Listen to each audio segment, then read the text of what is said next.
আমি কিন্তু মাত্র ৩,০০০ টাকার চাকরি করতাম, বা আমার বাবার একটা বাইক ছিল, বাইকটা হচ্ছে 18 বাইক, ডায়াং ডায়াং।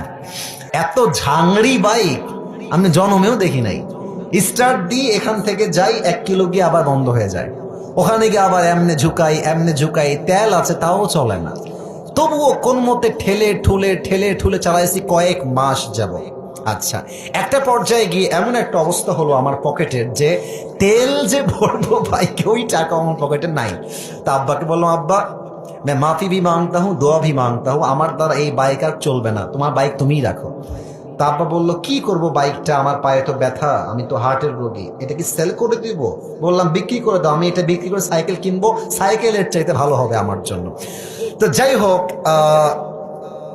বাইকটা বিক্রি করব ভাব, মানে এটা এইভাবে কখনো আমি আগে কোনো মাহফিলে বলি নাই, এতটা ব্যাখ্যা দিয়ে বলি নাই, আজকে বলছি বাইকটা বিক্রি করে দিব অভাবের জন্য। বাট বিশ্বাস করেন, সেই সময়টা প্রতিদিন তাহাজ্জুদ পড়তাম, প্রতিদিন আল্লাহকে বলতাম যে আল্লাহ তুমি আমাকে কবুল করো, আমার চেষ্টা কবুল করো।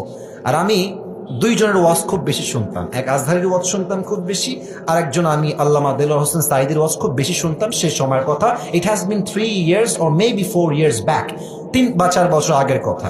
তো হঠাৎ করে আমি একদিন জুমার খুতবা দিলাম। আমি আবার বলছি, এই কথা কিন্তু আমি কখনো কোথাও আপনার শোনেন নাই, আমি আজকেই বলছি। তো জুমার খুতবা দিলাম, আমি প্রায় 1 বছর যাবৎ জুমার খুতবা দেই, ভিডিও আপলোড হয়, কিন্তু কখনো কোনো রেসপন্স আসে না, আই মিন কেউ দেখে না ভিডিও। এই 10টা-20টা লাইক পড়ে, 2-1জন কমেন্ট করে মাশাআল্লাহ, আমি তাতেই খুশি, আলহামদুলিল্লাহ, 2-1জন দেখলে আমার জন্য এনাফ, বা আমার খুশি কারণ হয়ে যাবে। তো আমার মনে আছে, হঠাৎ করে একটা ভিডিও আপলোড হলো আমাকে নিয়ে, মাশাআল্লাহ, ভিডিওর টপিক খুব ভালো ছিল, লাখ লাখ রিচ হয়ে গেল। একদিনেই মনে করেন যে 10-20 লাখ মানুষ দেখে ফেললো সেই ওয়াজটা। পরে মিডিয়ার থেকে আমাকে কল দেওয়া হলো যে আপনি জুমা পড়ান কোথায়, আমরা আপনার ভিডিও রেকর্ড করব। তো অনেক বড় একটা মিডিয়া আমাকে বলল যে আপনার ভিডিও একটা আপলোড দিব, আপনি ইনশাআল্লাহ অনেক দূর যাবেন, আপনার জন্য অনেক বেশি কাজ আসবে, আপনি কাজ করতে পারবেন আপনার দাওয়াতি ফিল্ডে। তো একটা মাহফিল করলাম, মাহফিলটা ছিল পাবনায়। মাহফিল ছিল কোথায়? পাবনায়। তো পাবনায় গেলাম, আমি হলাম 3 নাম্বার বক্তা, দ্বিতীয় বক্তা না, 3 নাম্বার। তো আমাকে যখন ওয়াজে দেওয়া হলো, দ্বিতীয় বক্তা খুবই রাগ, আমার টাইমটা তাকে কেন দেওয়া হচ্ছে, ওকে তো দিয়ে কাজ হবে না, ওকে নামান, একে দিয়ে কাজ হবে না। এটা 3 বছর আগের কথা, বেশি না, 3 বা 4 বছর আগের কথা।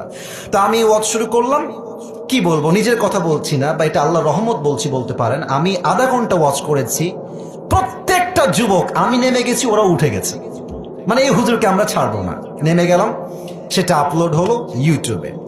হঠাৎ করে একদিন আমার বাসা ছিল রাজশাহীতে, রাজশাহীর